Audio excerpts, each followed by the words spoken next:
Hi students, പുതിയൊരു ക്ലാസ്സിലേക്ക് സ്വാഗതം. നമ്മൾ ഇന്ന് ഡിസ്കസ് ചെയ്യാൻ പോകുന്നത് ഡെപ്പോസിറ്ററി സിസ്റ്റത്തെ കുറിച്ചാണ്.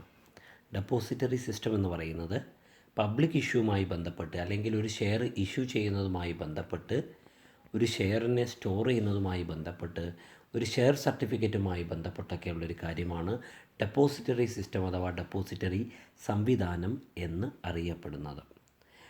ഇതിനെക്കുറിച്ച് പറയുന്നതിന് മുന്നേ അല്ലെങ്കിൽ ഡെപ്പോസിറ്ററി സിസ്റ്റത്തെക്കുറിച്ച് വ്യക്തമാക്കുന്നതിന് മുന്നേ നമ്മൾ മനസ്സിലാക്കേണ്ട ഒരു കാര്യമാണ് ഷെയർ സർട്ടിഫിക്കറ്റിനെ കുറിച്ച്. നമുക്കറിയാം ഷെയർ സർട്ടിഫിക്കറ്റ് എന്നാൽ എന്താണെന്ന്.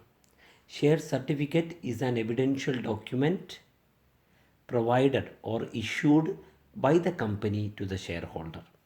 ഒരു ഓഹരി ഉടമയ്ക്ക് കമ്പനി ഇഷ്യൂ ചെയ്യുന്ന ഒരു എവിഡൻഷ്യൽ സർട്ടിഫിക്കറ്റാണെന്ത് ഒരു ഷെയർ സർട്ടിഫിക്കറ്റ് എന്നുള്ളത് കൊണ്ട് ഉദ്ദേശിക്കുന്നത്. അപ്പോൾ ഈ ഷെയർ സർട്ടിഫിക്കറ്റ് ആദ്യകാലങ്ങളിൽ ഫിസിക്കൽ ഫോമിലാണ് ഉണ്ടായിരുന്നത്. ഫിസിക്കൽ ഫോം എന്ന് പറയുമ്പോൾ ഭൗതിക രൂപത്തിൽ കാണാനും തൊടാനും ടച്ച് ചെയ്യാനും കാണാനൊക്കെ സാധിക്കുന്ന രൂപത്തിലുള്ളതായിരുന്നു പണ്ട് കാലത്ത് ഈ ഷെയർ സർട്ടിഫിക്കറ്റ് എന്ന് പറയുന്നത്. എന്നാൽ പിന്നീട് എന്ത് ചെയ്തു, ഈ ഷെയർ ട്രാൻസാക്ഷൻസൊക്കെ എന്ത് ചെയ്തു, ഓൺലൈൻ രീതിയിലേക്ക് മാറി. ഓൺലൈൻ രീതിയിലേക്ക് മാറിയതോട് കൂടിയിട്ട് ഷെയർ സർട്ടിഫിക്കറ്റുകൾ ഇലക്ട്രോണിക് ഫോമാറ്റിലേക്ക് മാറി. ഇലക്ട്രോണിക് ഫോമാറ്റിൽ ആധുനിക സാങ്കേതിക വിദ്യയുടെ സഹായത്തോട് കൂടിയിട്ട് share certificate converted into electronic form. Electronic ഫോമിലേക്ക് എന്ത് ചെയ്തു, മാറി എന്നുള്ളതാണ് പറയുന്നത്. അപ്പോൾ ഇത്തരത്തിൽ ഇലക്ട്രോണിക് ഫോമിലേക്ക് മാറിയ സമയത്ത് ഇലക്ട്രോണിക് ഫോമിലേക്ക് മാറുന്നതിനെക്കുറിച്ച് നമ്മൾ പറഞ്ഞു അല്ലേ. ഡീമെറ്റീരിയലൈസേഷൻ എന്നാണ് നമ്മൾ പറഞ്ഞത് അല്ലേ. ഫിസിക്കൽ ഫോമിൽ നിന്നും ഇലക്ട്രോണിക് ഫോമിലേക്ക് ഒരു ഷെയർ സർട്ടിഫിക്കറ്റിൻ്റെ ട്രാൻസാക്ഷൻ അല്ലെങ്കിൽ കൺവേർഷനാണെന്ത് ഡീമെറ്റീരിയലൈസേഷൻ എന്നുള്ളതുകൊണ്ട് ഉദ്ദേശിക്കുന്നത്. അത്തരത്തിൽ ഷെയറിനെ ഡീമെറ്റീരിയലൈസ് ചെയ്യുന്ന സമയത്ത് അതിന് വേണ്ടിയിട്ട് സഹായിക്കുന്ന ഒരു സ്ഥാപനമാണ് ഡെപ്പോസിറ്ററീസ് എന്നറിയപ്പെടുന്നത്. ഈ ഡെപ്പോസിറ്ററീസ് എല്ലാം അടങ്ങുന്ന ഒരു സംവിധാനമാണ്, ഒരു സിസ്റ്റമാണ് ഇത് ഡെപ്പോസിറ്ററി സിസ്റ്റം എന്ന് പറയുന്നത്. അപ്പോൾ പ്രധാനമായിട്ടും ഷെയർ ഡീമെറ്റീരിയലൈസേഷൻ ഒക്കെയായി ബന്ധപ്പെട്ട ഒരു കൺസെപ്റ്റാണ് ഡെപ്പോസിറ്ററി സിസ്റ്റം എന്ന് പറയുന്നത്. A depository should be A company. ശ്രദ്ധിക്കേണ്ട കാര്യം, ഒരു ഡെപ്പോസിറ്ററി എന്ന് പറയുന്നത് ഷുഡ് ബി എ കമ്പനി, അതൊരു കമ്പനി ആയിരിക്കും. Formed under the companies act 1956 or companies act 2013. Company നിയമം 2013 കമ്പനി നിയമം 1956 പ്രകാരം രൂപം കൊള്ളുന്ന ഒരു കമ്പനിയാണ് ഇത് ഡെപ്പോസിറ്ററി എന്നുള്ളത് കൊണ്ട് ഉദ്ദേശിക്കുന്നത്. And should have been granted a certificate of registration under SEBI act 1992. SEBI നിയമം, security exchange board of India act 1992 പ്രകാരം സർട്ടിഫിക്കറ്റ് ഓഫ് രജിസ്ട്രേഷൻ എന്ത് ചെയ്യും, ഈ ഡെപ്പോസിറ്ററിക്ക് ഗ്രാൻഡ് ചെയ്തിട്ടുണ്ടാവും, അനുവദിച്ചിട്ടുണ്ടാവും. ഇന്ത്യയിൽ പ്രധാനമായിട്ടും 2 മേജർ ഷെയർ ഡെപ്പോസിറ്ററീസാണ് ഉള്ളത്. സെക്യൂരിറ്റീസ് ഡെപ്പോസിറ്ററീസ് 2 എണ്ണമാണ് ഇന്ത്യയിൽ പ്രധാനമായിട്ടുള്ളത്. There are 2 major security depositories in India. ഒന്നാമത്തേതാണ് NSDL എന്നറിയപ്പെടുന്നു, അതായത് നാഷണൽ സെക്യൂരിറ്റീസ് ഡെപ്പോസിറ്ററി ലിമിറ്റഡ് എന്ന് അറിയപ്പെടുന്നു. രണ്ടാമത്തേതാണ് സെൻട്രൽ ഡെപ്പോസിറ്ററി സർവീസസ് ലിമിറ്റഡ് എന്നറിയപ്പെടുന്നത്, CDSL. ഇതാണ് പ്രധാനമായിട്ടും ഇന്ത്യയിലുള്ള പ്രധാനപ്പെട്ട ഡെപ്പോസിറ്ററീസ് എന്ന് അറിയപ്പെടുന്നത്. Depository provide services through their agents called depository participants. Depositories അവരുടെ സേവനങ്ങൾ നൽകുന്നത് അവരുടെ ഏജൻറ്റിൻ്റെ സഹായത്തോട് കൂടിയിട്ടാണ്. ആ ഏജൻറ്റുമാരെ വിളിക്കുന്ന പേരാണ് ഡെപ്പോസിറ്ററി പാർട്ടിസിപ്പൻസ്, DP അല്ലെങ്കിൽ ഡെപ്പോസിറ്ററി പാർട്ടിസിപ്പൻസ് എന്നാണ് വിളിക്കുക. An investor required to open an account with depository participant. ഒരു ഷെയർ ഹോൾഡർക്ക്, ഒരു ഇൻവെസ്റ്റർക്ക്, ഒരു നിക്ഷേപകന് എന്ത് ചെയ്തിരിക്കണം, ഷെയർ ഡീമെറ്റീരിയലൈസ് ചെയ്യുന്നതുമായി ബന്ധപ്പെട്ട് ഡെപ്പോസിറ്ററി പാർട്ടിസിപ്പൻസ് മുമ്പാകെ ഒരു ഡിമാറ്റ് അക്കൗണ്ട് ഓപ്പൺ ചെയ്യേണ്ടതായിട്ടുണ്ട്. An investor required to open an account with depository participant. ഇതാണ് ഡെപ്പോസിറ്ററി സിസ്റ്റത്തിൽ പറയുന്നത്.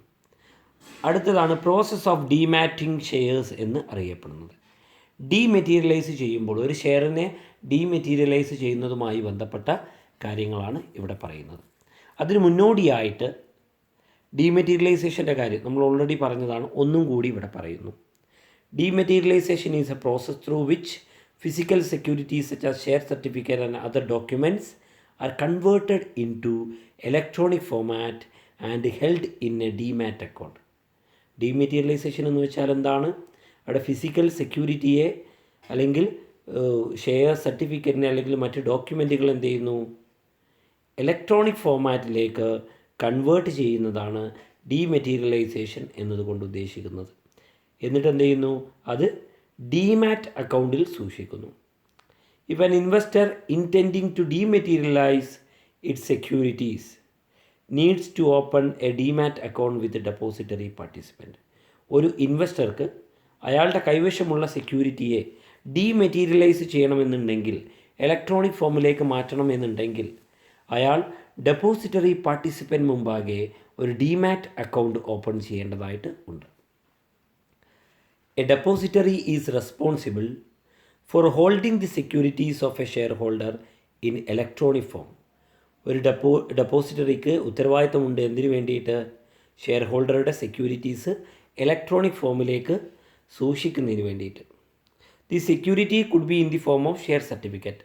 ഒന്നെങ്കിൽ ഈ സെക്യൂരിറ്റീസ് എന്ത് ഫോമിലായിരിക്കും? ഷെയർ സർട്ടിഫിക്കറ്റ് ആയിരിക്കാം ഇലക്ട്രോണിക് ഫോമിൽ സൂക്ഷിക്കുന്ന, അല്ലെങ്കിൽ ബോണ്ട് ആയിരിക്കാം, ഗവൺമെൻറ് സെക്യൂരിറ്റി ആയിരിക്കാം, അല്ലെങ്കിൽ മ്യൂച്വൽ ഫണ്ട് യൂണിറ്റുകളായിരിക്കാം, which are held by the registered depository participant. അതാണ് പറഞ്ഞിട്ടുള്ളത്. ഇന്ത്യയിൽ പ്രധാനമായിട്ടും സെബി അംഗീകരിച്ചിട്ടുള്ള 2 ഡെപ്പോസിറ്ററീസ് ആണ് ഉള്ളത്. ഒന്ന് NSDL national securities depository limited, രണ്ടാമത്തെ CDSL central depository services India limited. ഈ 2 സ്ഥാപനങ്ങളാണ്. ഇനി നമ്മൾ എന്ത് ചെയ്യുന്നു? ഡീമെറ്റീരിയലൈസ് ചെയ്യുന്നതുമായി ബന്ധപ്പെട്ട പ്രക്രിയയിലേക്ക് കടക്കുന്നു. ഒന്നാമതായിട്ടുള്ള കാര്യം എന്താണ്? Dematerialisation start with opening A demat account with depository participant. ആദ്യമായിട്ട് ഡീമെറ്റീരിയലൈസേഷനുമായി ബന്ധപ്പെട്ട ഒരു കാര്യമെന്ന് പറയുന്നത് എന്താണ്? ഒരു ഡീമാറ്റ് അക്കൗണ്ട് ഓപ്പൺ ചെയ്യുക എന്നുള്ളതാണ്. ഒരു ഡെപ്പോസിറ്ററി പാർട്ടിസിപ്പൻറ്റിന് മുമ്പാകെ, ഡിമാറ്റ് സർവീസ് നൽകുന്ന ഒരു ഡെപ്പോസിറ്ററി പാർട്ടിസിപ്പൻസ് മുമ്പാകെ ഒരു ഡിമാറ്റ് അക്കൗണ്ട് ഓപ്പൺ ചെയ്യുക എന്നുള്ളതാണ് ഡീമെറ്റീരിയലൈസേഷൻ്റെ ഒന്നാമത്തെ ഘട്ടം. പിന്നെയോ, once the demat account is opened, the investor is required to submit a request to the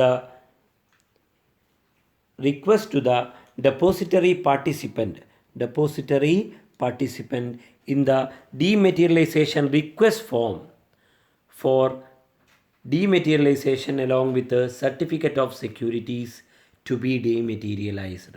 ശ്രദ്ധിക്കേണ്ട കാര്യം, ഒരു ഡിമാറ്റ് അക്കൗണ്ട് ഡെപ്പോസിറ്ററി പാർട്ടിസിപ്പൻ്റ് മുമ്പാകെ ഓപ്പൺ ചെയ്ത് കഴിഞ്ഞാൽ ഇൻവെസ്റ്റർ എന്ത് ചെയ്യണം? ഡെപ്പോസിറ്ററി പാർട്ടിസിപ്പൻ്റ് മുമ്പാകെ ഒരു റിക്വസ്റ്റ്, ഒരു അപേക്ഷ കൊടുക്കേണ്ടതുണ്ട്. എന്തിനു വേണ്ടിയിട്ട്?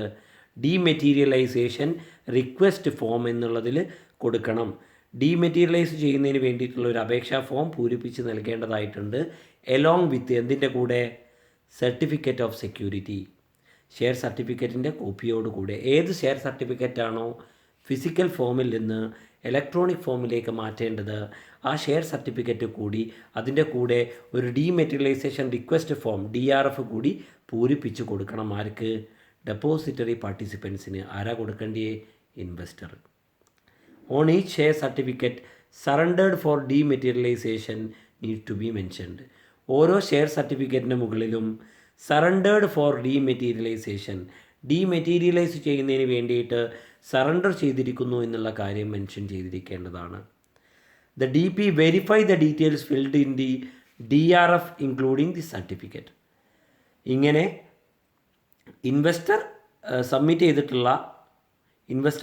ചെയ്തിട്ടുള്ള ഡീമെറ്റീരിയലൈസേഷൻ റിക്വസ്റ്റ് ഫോമും അതുപോലെ ഷെയർ സർട്ടിഫിക്കറ്റും ആര് വെരിഫൈ ചെയ്യുന്നു? ഡെപ്പോസിറ്ററി പാർട്ടിസിപ്പൻ്റ് വെരിഫൈ ചെയ്യുന്നു. The scrutiny involves verification of client signature on the dematerialisation request with the specimen signature, comparison of names on DRF and certificate with the client account, paid up status, distinctive numbers, etc. ഇങ്ങനെ ഈ ഡീമെറ്റലൈസേഷൻ request form അതുപോലെ തന്നെ share സർട്ടിഫിക്കറ്റും verify ചെയ്യുന്ന സമയത്ത് ക്ലയൻറ്റിൻ്റെ signature അതുപോലെ share സർട്ടിഫിക്കറ്റിലും ഡീമെറ്റലൈസേഷൻ റിക്വസ്റ്റ് ഫോമിലും കൊടുത്തിട്ടുള്ള പേരുകൾ തമ്മിലുള്ള താരതമ്യം ചെയ്യുന്നത്, client account details, paid up status, share സർട്ടിഫിക്കറ്റിൻ്റെ ഡിസ്റ്റിങ്ക്റ്റീവ് നമ്പേഴ്സ്, ഈ കാര്യങ്ങളൊക്കെ എന്ത് ചെയ്യേണ്ടതുണ്ട്. പിന്നെ വരുന്നതാണ് in case of securities are not in order they return to the client. ഇങ്ങനെ ഡീമെറ്റലൈസേഷൻ റിക്വസ്റ്റ് ഫോമും ഷെയർ സർട്ടിഫിക്കറ്റും സബ്മിറ്റ് ചെയ്ത് കഴിഞ്ഞാൽ ഡെപ്പോസിറ്ററി പാർട്ടിസിപ്പൻറ്റ് സബ്മിറ്റ് ചെയ്തു, അയാളത് വെരിഫൈ ചെയ്തപ്പോൾ അത് ക്ലിയർ അല്ല എന്നുണ്ടെങ്കിൽ they are return to the client. അത് ആരിലേക്ക് പോകും? ക്ലയൻറ്റിന് തിരിച്ചു പോകും എന്നുള്ളതാണ്. The depository participant process the request along with the share certificate to the company and simultaneously to the registrar and transfer agent through depository. Depository participant എന്ത് ചെയ്യുന്നു? ഒരു റിക്വസ്റ്റ് കൊടുക്കുന്നു ഷെയർ സർട്ടിഫിക്കറ്റോട് കൂടെ. എന്ത് ചെയ്യുന്നു? ആർക്കൊക്കെ? കമ്പനിക്ക്, അതുപോലെ തന്നെ രജിസ്ട്രാർക്കും, അതുപോലെ ട്രാൻസ്ഫർ ഏജൻറ്റിനും എന്ത് ചെയ്യുന്നു? ഒരു ഡെപ്പോസിറ്ററി മുഖാന്തരം എന്ത് ചെയ്യുന്നു? ഒരു അപേക്ഷ കൊടുക്കുന്നു. In case of securities are in order, securities കൃത്യമായിട്ടുള്ള ഓർഡറിൽ കൃത്യമായിട്ടാണുള്ളത് എങ്കിൽ the share certificate in the physical form are destroyed. Physical ഫോമിലുള്ള പേപ്പർ രൂപത്തിലുള്ള ഷെയർ സർട്ടിഫിക്കറ്റിനെ ഡിസ്ട്രോയ് ചെയ്യുകയും നശിപ്പിക്കുകയും and confirmation of dematerialisation tend to the depository. Dematerialise ആയിട്ടുള്ള കൺഫർമേഷൻ എന്ത് ചെയ്യുന്നു? ഡെപ്പോസിറ്ററിക്ക് അയക്കുകയും ചെയ്യുന്നു. Once the request is approved share certificate in the physical form are destroyed പറഞ്ഞു ആൻഡ് കൺഫേം ദി ഡീമെറ്റലൈസേഷൻ. പിന്നെ പറഞ്ഞു depository then confirm the dematerialisation shares to the depository participant. ഡെപ്പോസിറ്ററിയെ അറിയിച്ചിട്ടുള്ള ആ കാര്യം, ഡെപ്പോസിറ്ററി പാർട്ടിസിപ്പൻറ്റ് ഡെപ്പോസിറ്ററി ഡെപ്പോസിറ്ററിയെ അറിയിച്ചിട്ടുള്ള കാര്യം എന്ത് ചെയ്യുന്നു? അത് കൺഫേം ചെയ്യുക എന്നുള്ളതാണ് അടുത്ത കാര്യം. Depository confirm the dematerialisation of shares to the depository participant. One is done the credit in the holding of shares will reflect the investors account electronically. ഷെയറിൻ്റെ എത്ര വിലയുള്ള ഷെയറാണോ വാങ്ങിയിട്ടുള്ളത് അതിൻ്റെ വാല്യൂ എന്ത് ചെയ്യും? ഇൻവെസ്റ്ററുടെ ഡിമാറ്റ് അക്കൗണ്ടിലേക്ക് ഓട്ടോമാറ്റിക്കായിട്ട് ക്രെഡിറ്റ് ചെയ്യപ്പെടും എന്നുള്ളതാണ്. ഈ ഒരു ഡിമാറ്റിംഗ് പ്രോസസ്സ് 15 മുതൽ 30 ദിവസം വരെയാണ് എടുക്കുന്നത്. ഡീമെറ്റീരിയലൈസേഷൻ റിക്വസ്റ്റ് കൊടുത്തു കഴിഞ്ഞ് 15 മുതൽ 30 ദിവസത്തിനുള്ളിൽ എന്ത് ചെയ്യും? ഡീമെറ്റീരിയലൈസേഷൻ ഓഫ് ഷെയർസ് കംപ്ലീറ്റ് ആവും. And the last one, rematerialisation. നേരെ ഓപ്പോസിറ്റ്. ഡീമെറ്റീരിയലൈസേഷൻ എന്താ പഠിച്ചത്? ഫിസിക്കൽ ഫോമിലുള്ള ഒരു സെക്യൂരിറ്റിയെ അല്ലെങ്കിൽ ഒരു ഷെയർ സർട്ടിഫിക്കറ്റിനെ ഇലക്ട്രോണിക് ഫോമിലേക്ക് മാറ്റുന്നതാണ്. എന്നാൽ ഇത് നേരെ ഓപ്പോസിറ്റാണ്. It is just opposite to the dematerialisation. Here the physical electronic certificate, here the electronic holdings converted into physical certificate. Electronic രൂപത്തിലുള്ള ഷെയർ സർട്ടിഫിക്കറ്റുകളെ തിരിച്ച് പേപ്പർ രൂപത്തിലേക്ക് ആക്കുന്ന പ്രവൃത്തിയാണ് ഇത് ചെയ്യുന്നത്. ഇവിടെ എന്ത് ചെയ്യുന്നു? ഇതിന് വേണ്ടിയിട്ട് NSDL അഥവാ നാഷണൽ സെക്യൂരിറ്റി ഡെപ്പോസിറ്ററി ലിമിറ്റഡ് എന്ത് ചെയ്യുന്നു? അവർ റിക്വസ്റ്റ് ചെയ്തിട്ട് അതിൻ്റെ ഭാഗമായിട്ടാണ് എന്ത് ചെയ്യുന്നത്? റീമെറ്റീരിയലൈസേഷൻ പൂർത്തിയാക്കുന്നത് എന്നാണ് ഇവിടെ പറഞ്ഞത്. സോ ഇത്രയും കാര്യങ്ങളാണ് നമുക്ക് ഡിസ്കസ് ചെയ്യാനുള്ളത്. പറഞ്ഞ കാര്യങ്ങൾ ക്ലാസ്സുകളെല്ലാം വ്യക്തമായി മനസ്സിലായിട്ടുണ്ടാവുമെന്ന് കരുതുന്നു. Okay then, thank you.